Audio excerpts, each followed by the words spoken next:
If you want to figure out the most likely source of your lower back pain for free without needing an x-ray or an MRI, then in this video, I'm going to walk you through my complete diagnostic flowchart to help you figure out why you hurt. My name is Dr. Charlie Johnson. I'm a physical therapist. I have an orthopedic board specialty. I'm also residency trained, and I only help people like you with back button sciatica problems all around the world. And this knowledge and experience places me in the top 0.5% of PTs worldwide. If you're watching this video, I'm going to assume that you have pain in the lower back region. Could be one side, or it could be the entire area. Either way, we're going to define lower back pain as pain at and or above the level of the belt line, this blue line here. If that's you, there could be many different causes. I'm going to give you all the information you need to determine the most likely source of your symptoms without an MRI. First, we want to rule out big, ugly, scary things, screen for things like cancer, fractures, infections, as well as kidney issues. Then we'll talk about more common things which cause back problems. So disc issues, facet joint problems in the lower back, degenerative joint disease, arthritis, bone spurs, stuff like that.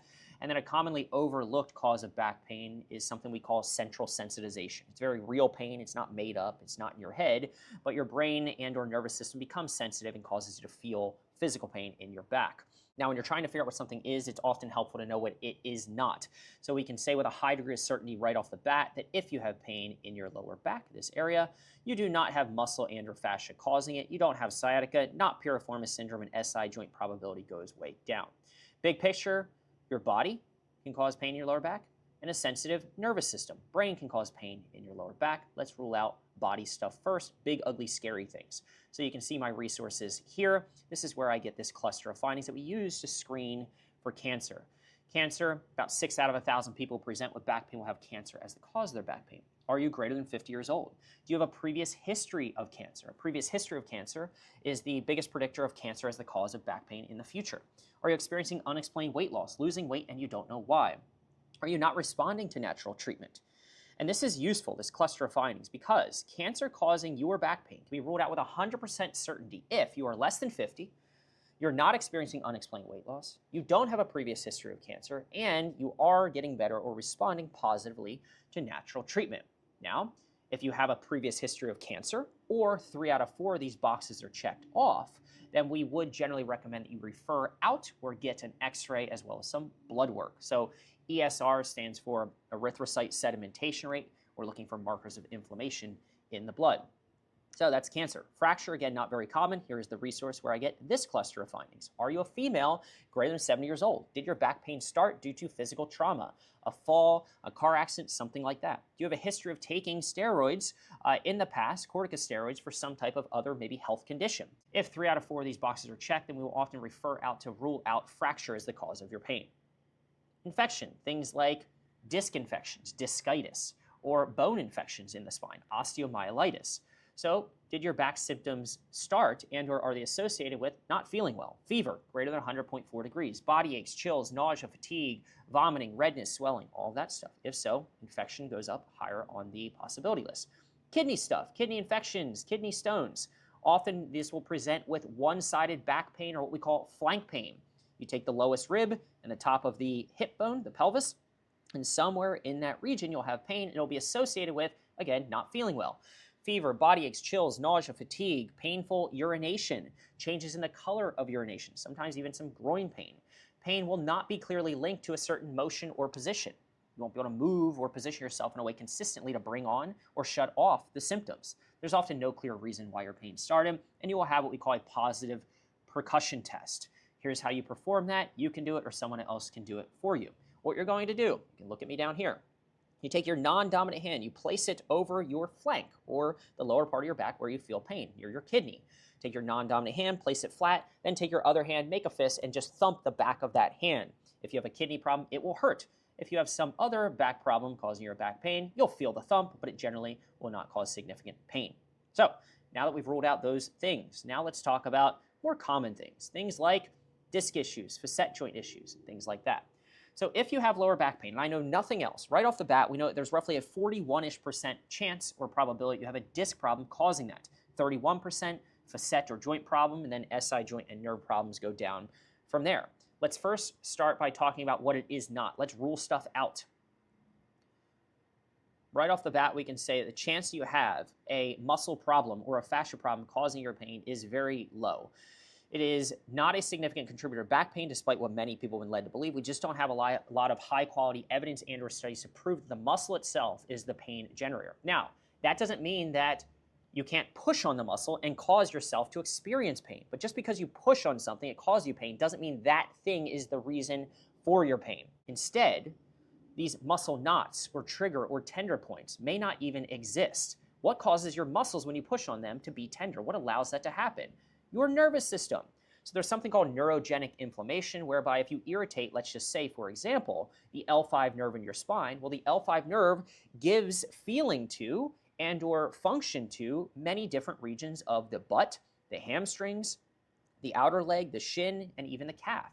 So all of a sudden, when you irritate the L5 nerve, you're tender, you have trigger points in the muscles of the glutes, the hamstrings, the calf, and other regions. You can try treating those muscles because it hurts when you push on them and it reproduces your pain, but if you don't treat the sensitive nerve, then you will not solve the problem.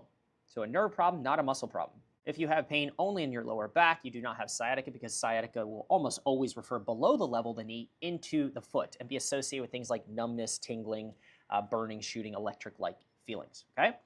Piriformis syndrome. If you have pain above the level of the belt line, you don't have piriformis syndrome or deep gluteal syndrome. Why? Because downstream problems do not refer pain upstream. Now, an upstream problem in the low back can cause you to feel lower back problems and butt pain. So upstream problems can refer downstream, but downstream problems down here won't cause you to feel pain upstairs, above the level of the belt line. Not piriformis.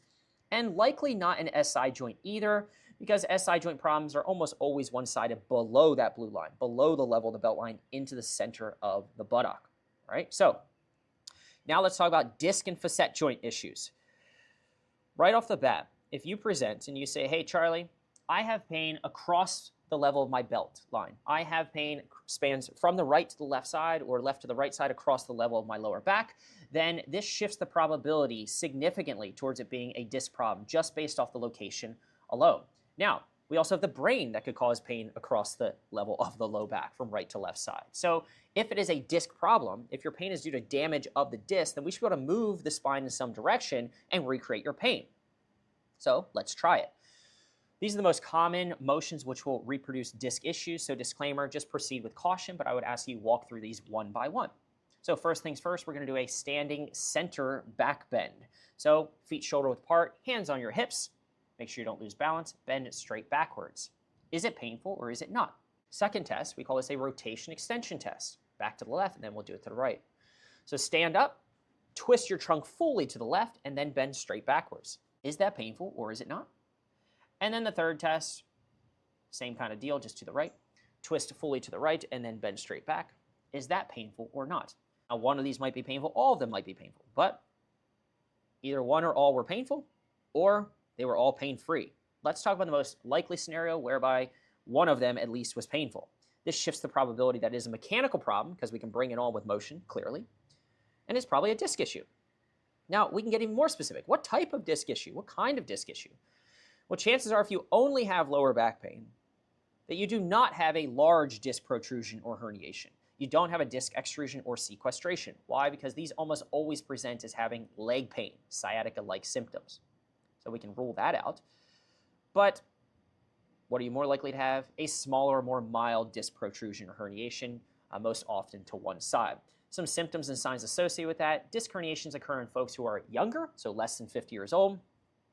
The pain is often central or one-sided along the level of the belt line. It might shift from right to left side. You may have trouble standing and or straightening up after you've been in a bent over position. Back feels really stiff.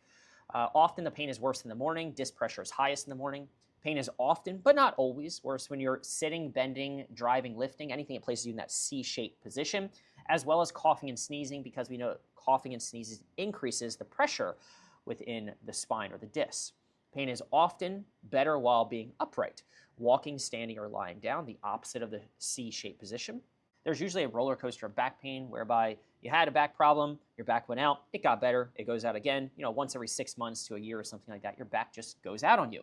And often it gets worse the more it goes out on you, okay? So you may, not super common, but you may, if you have a right-sided disc herniation, be shifted. We call this a lateral shift to the left, away from the painful area. If you have a left-sided disc herniation, it's quite possible you're shifted to the right, if you are shifted at all. So let's go back. Let's just say that these back bends were pain-free. No issue. Is it a disc problem? Is it not? Well, let's do some more testing. Again, if it's a problem, an issue with the tissue, we should be able to stress the tissue in some way and make you worse. So let's complete the range of motion testing. First things first, go ahead and bend straight forward. Is it painful or is it not? Then we're going to go forward to the right. Number 2, see what that feels like. Then we're going to go forward to the left. See what that feels like. Then we're going to side bend to the right. Side bend to the left.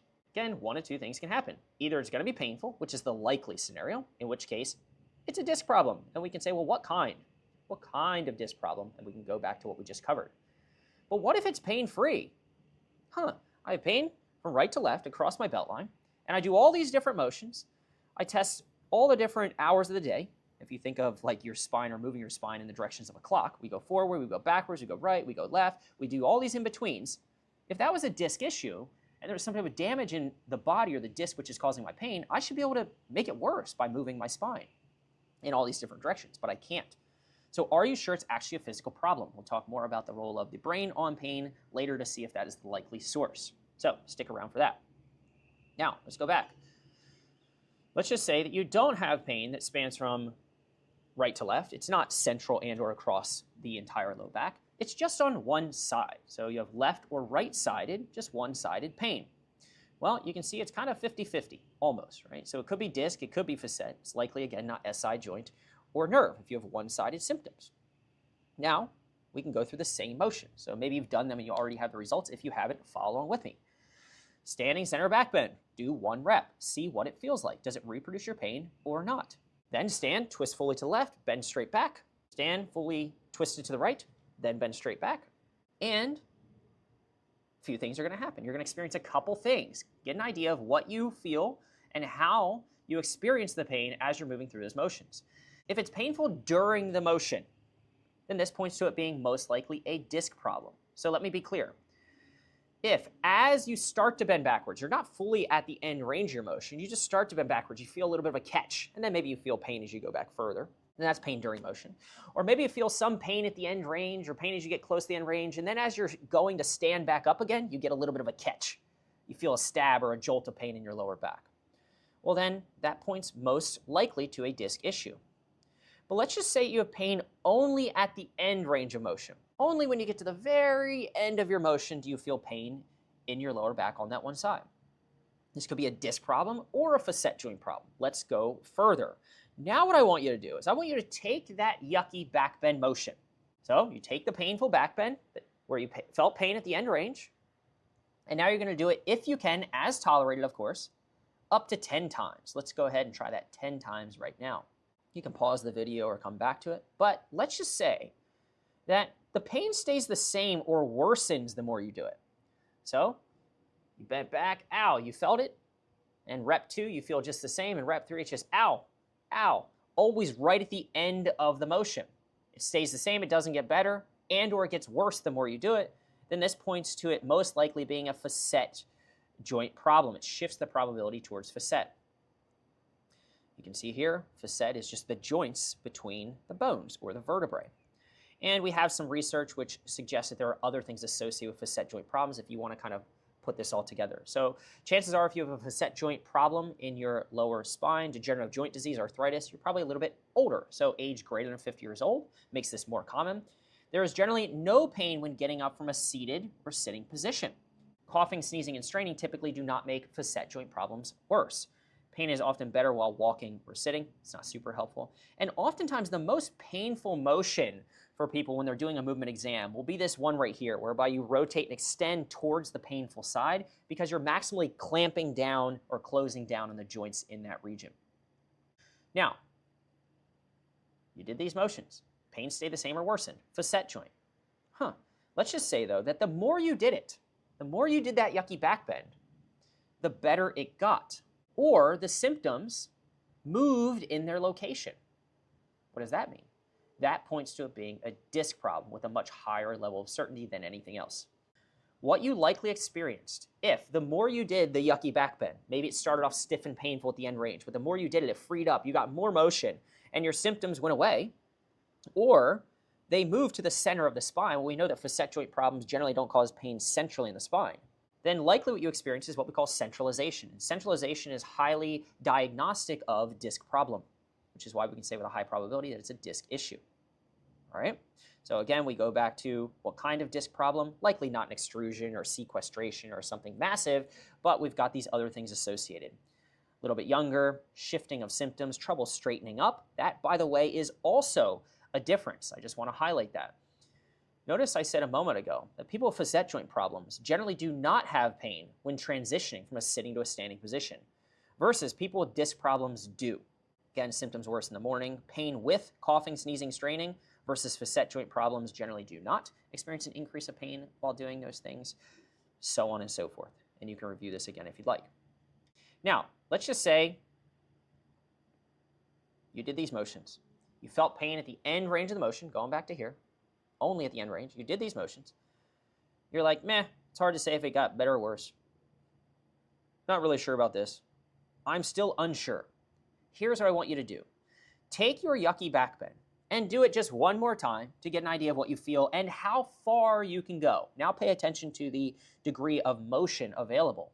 Then what I want you to do is, if possible, and only if tolerated, go ahead and hold what I call a seated forward bend for about a minute. So go ahead, you can do that again. You can pause the video, come back, but hold it for a minute. And then I want you to retest immediately. I want you to stand back on up and try to bend backwards. If you notice that all of a sudden, wow, I'm really stiff and it's much harder to bend backwards, then this is likely to not be a facet joint problem.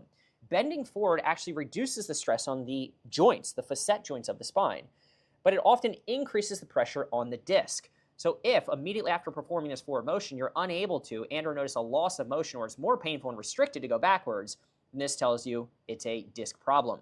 So less motion, more painful. Disc, no change in motion or pain, tells us probably more facet joint, degenerative joint disease, arthritis driving the symptoms.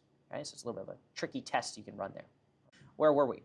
Let's just say that you have these one-sided symptoms, facet or disc or something else. You go through these motions and they're pain-free. Okay, maybe you just didn't hit the motion yet that's going to stimulate or aggravate that tissue. Bend forward to the right, bend forward to the left, side bend to the right, side bend to the left, and now we're back to where we were, the same type of logic. If it's painful, probably a disc issue. If it's pain-free, if it were a facet joint problem or if it were a disc issue or some other issue in the spine, shouldn't you have been able to make it worse by stressing out something there? Is it likely to be central sensitization, brain? So now let's just say you've gotten to this point and you're still not sure the cause of your pain. Is it possible that the brain is driving your symptoms, whereby pain isn't due to damage, but it's due to perceived danger within the nervous system? So it's not any of these things. We have ruled these things out with a high degree of certainty going through this flow chart so far.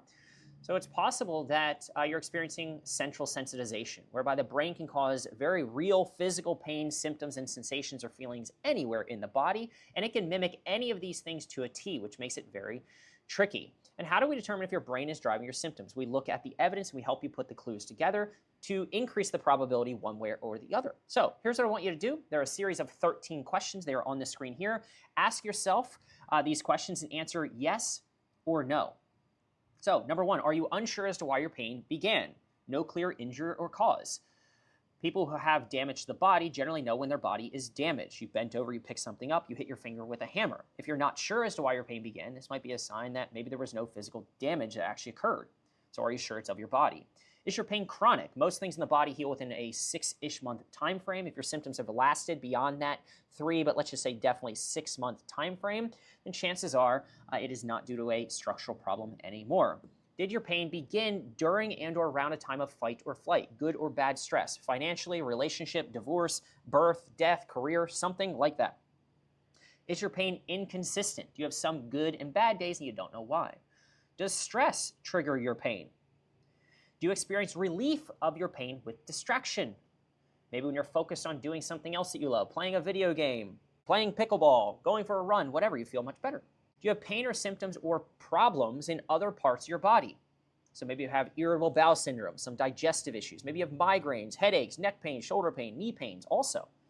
And you're being told that all these things are independent of each other, but maybe it's driven by one thing, centrally, your brain. Does your pain shift, spread, move around for unknown reason? It was on my right side, but then I'm not really sure. My right side is good, now it's on my left side, and I can't explain why. This is a sign that symptoms are essentially driven by the mind. Do you have a delayed onset of pain? You do PT in the moment, you feel great, but then later things are flared up. You go for a run and you're fine, but then later you hurt. If you hit your finger with a hammer, it hurts now and later. Nobody hits their finger with a hammer, doesn't feel any pain, and then says that that was the reason why they hurt later. Doesn't make sense. Have you been given many or no clear diagnoses? Probably the reason that you've been given many different reasons for why you hurt or explanations for why you hurt, or no clear diagnosis. Maybe your MRI looks clean or normal. Is because they don't see anything. They can't agree upon what's happening for a reason. Do you identify yourself as having a high pressure, perfectionist, people pleaser, type A, I'll do whatever it takes, Charlie, good student type of personality? If so, you're probably very good with career. You're probably a very good mom, dad, friend, stuff like that. But you might be stuck in pain for this reason, because if you live in a more high alert state, then this increases the sensitivity of the nervous system. Is it hard to identify yucky motions that clearly or consistently reproduce your pain? Maybe you went through the motions above and you're like, it doesn't really hurt. I mean, maybe I feel a little bit, but it's not clear and consistent, which is why we ended with, could it be your brain? And now we're talking here. So if you have an unclear movement-pain relationship and you can't clearly and consistently reproduce your problem with motion, then this is another sign. And then finally, has there been a lack of response to physical treatment? It's quite likely that if you're trying to do all these things to treat the physical body and you're not getting physically better, then maybe it's not physical. So I asked you to answer yes or no to these questions. If you answered yes to 7 or more of these 13 questions, then this shifts the probability that your symptoms are caused by a sensitive nervous system, brain. If you answered yes to 6 or less of these 13 questions, then the probability is higher that it is of the body, but we would need further evaluation and testing to figure this out. All right, so there you have it. A flowchart to figure out the most likely source of your back pain. Hopefully this was helpful. If you are interested in getting the complete diagnostic flowchart, not just the back, but maybe you have some butt pain, some leg pain, some groin pain, some calf pain, go ahead, check out my Better Than an MRI DIY diagnostic guide. You can download that above for free, and let me know your thoughts in the comments. What do you have as the most likely cause of your lower back pain?